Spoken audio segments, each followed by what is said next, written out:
พื่อเป็นการเต้าหูมความสามัคคีความเป็นเอกภาพภายในของ50ชนเผ่าอยู่สาธารณรัฐประชาธิปไตยประชาชนลาวได้แสดงออกในงานพบปะแสดงศิลปะและกิจกรรมอื่นๆร่วมกันดังนั้นในวันที่4 กรกฎาคม 2025ที่ส่วนบรรดาเผ่าได้มีการแถลงข่าวเกี่ยวจัดงานวัฒนธรรมชนเผ่าในระหว่างวันที่8-12 กรกฎาคม 2025ท่านศาสตราจารย์ปริญญาเอกภูวงศ์ภมิสิทธิ์กรรมการศูนย์กลางแนวลาวสังชาติหัวหน้าคณะที่ปรึกษาเวียกงานชนเผ่าประธานสวนบรรดาเผ่ากล่าวว่าการจัดงานวัฒนธรรมชนเผ่าครั้งทำอิฐนี้นอกจากจะเป็นการเต้าโฮมความสามัคคี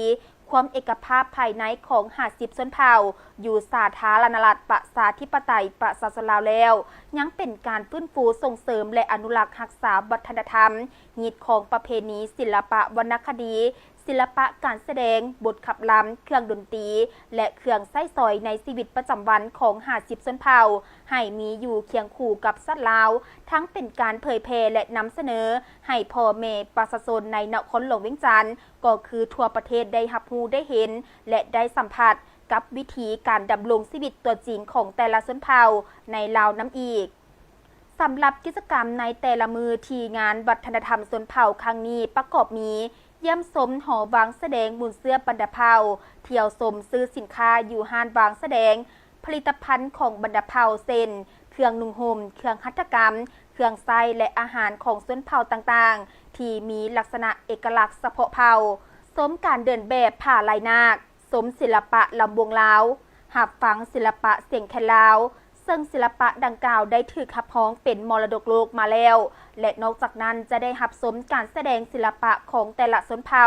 หับสมหน่วยศิลปะส่วนบรรดาเผ่าและหน่วยศิลปะโรงเรียนประถมมัธยมจากเมืองนาเซทงอีกด้วยเยี่ยมชมเฮือนชนเผ่าและซิมอาหารที่เป็นเอกลักษณ์ของบรรดาชนเผ่าคือชนเผ่าลาวชนเผ่ากุมุชนเผ่ามงชนเผ่าลือชนเผ่าผู้ไทยชนเผ่าบลูชนเผ่ากะตูชนเผ่าอาคาชนเผ่าใต้ดำชนเผ่าห่อและอื่นๆอีกหลายชนเผ่าที่แสดงให้เห็นวิถีชีวิตของพี่น้องชนเผ่า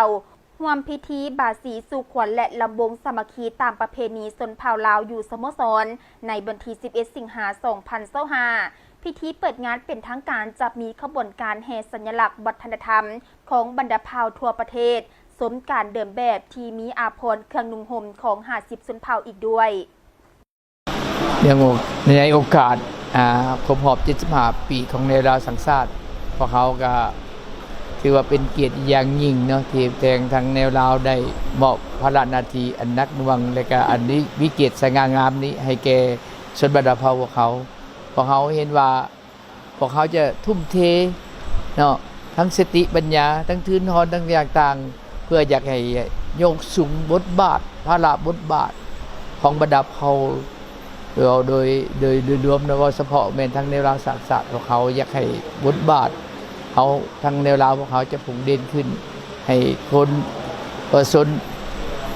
ให้รับรู้และดังทั่วถึงเนาะเพราะว่าทั้งแนวลาวสังชาติในเมื่อก่อนจะไม่เป็นผู้นำเหตุการณ์ปลดปล่อยประวัติศาสตร์มาปัจจุบันก็เป็นเพิ่นชุกนุ่ให้มีความสามัคคีในการพัฒนาประเทศชาติฉะนั้นพวกเขาเห็นว่าเป็นบทบาทคนสำคัญท่านั้นพวกเขาเป็นจุดหนึ่งอันหนึ่งเนาะที่ว่าเขาอยากประกอบส่วนเฮ็ดให้ประเทศชาติเขาเฮ็ดให้ประชาชนเขาได้อยู่ดีกินดีขึ้นอันนี้แม่นหลักเพื่อประกอบส่วนให้เนาะเฮ็ดให้บ้านเขาได้พัฒนาและได้ยกสูงขึ้นอันนี้ค่ะเป็นภาคภูมิใจที่สุดของข้าพเจ้าเนาะซึ่งรายละเอียดบรรดากิจกรรมย่อยท่านภูวงศ์พมิสิทธิ์ประธานส่วนบรรดาเผ่าก็ได้มีความเห็นไปแล้วแต่ว่าบรรดาท่านสื่อมวลชนยังมีความสนใจว่างานกิจกรรมวัฒนธรรมชนเผ่าที่ส่วนบรรดาเผ่านี้มีความหมายความสำคัญหยังต่อแนวลาวสร้างชาติก็คือพวกเขาฮู้นำกันแล้วว่าแนวลาวอิสระในเมื่อก่อนแนวลาวสร้างชาติในปัจจุบันนี้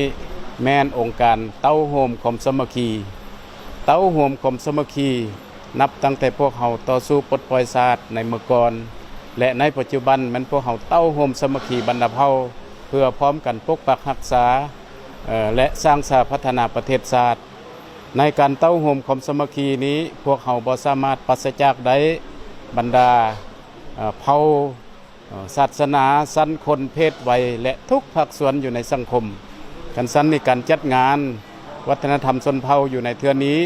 พวกเขาจะได้เสื้อเชิญต่างน้า